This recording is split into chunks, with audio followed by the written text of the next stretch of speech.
Let's talk about USC, Arizona, give you my preview and predictions.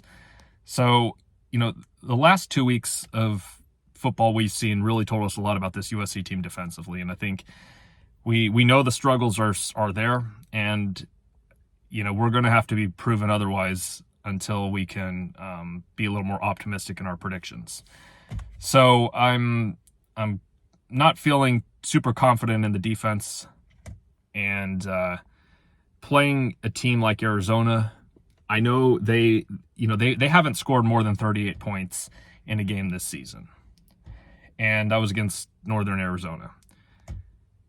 But seeing what we've seen from USC and seeing what we've seen against Arizona State and Colorado, and when statistically and on paper, those teams shouldn't have been able to do what they were able to do against USC, they did. I can't assume things will be any different going against Arizona.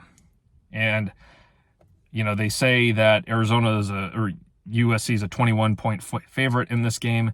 Again, I don't think they're going to cover the spread. I think it's going to be a little bit closer.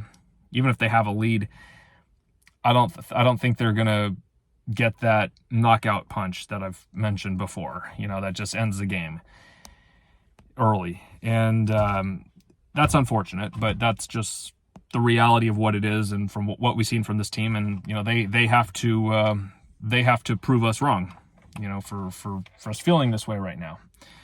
So Arizona, they're ranked their record's 3-2. They've lost a game in overtime to Mississippi State, and then they lost, and that was by a touchdown. Then they lost to a touchdown against Washington.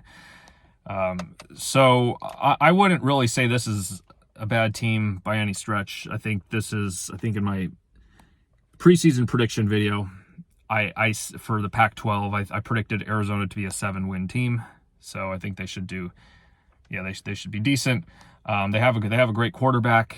In terms of their offense, it doesn't seem like they're doing as much as I thought they could, at least points wise. But I think when they play USC, they're gonna put up at least over 30 points. And again, offensively, I don't really have to say anything else. Caleb Williams is amazing. I mean, he's playing like he deserves a second Heisman Trophy, because it's not just his own individual performance, but he's also kind of, in a way, playing defense too, because he's basically they're putting up the points, and that's basically protecting the team, because unfortunately the defense hasn't been able to do what we thought they would do. And we weren't asking them to be elite. We were just asking to be average, and unfortunately things don't even look average at the moment. And and for that, when I look at USC's ranking, they're 5-0. Again, great, keep winning the games, and prove us wrong for some of our doubts that we have. But I would say this team is overrated. I know they're ranked 8, but they started that way they were ranked number 5 in preseason, so they can't really fall too much when they're still 5-0.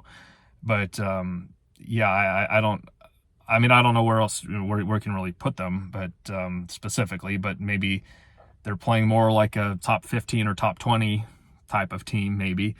But again, I want to be proven wrong and see that they do better. But so just jumping right to it for this prediction, I'm going to say USC 48, Arizona 41. And I don't like to predict that close of a game, but I don't know what to say otherwise. I mean, how is it that a team like Colorado, when they're saying, they only can rush 1.9 yards per carry, and against USC they get a lot more than that. Same with Arizona State and their quarterback situation, or what their offense was like. That was supposed to be a bad offense and all that, and somehow they ended up putting up 28 points and had a running back that USC just couldn't stop. So again, I want to be proven wrong. I'm a big fan. of USC, but it's hard to believe any more hype defensively. So hopefully they get it all figured out. But yeah, my prediction: USC 48, Arizona 41. With that, fight on.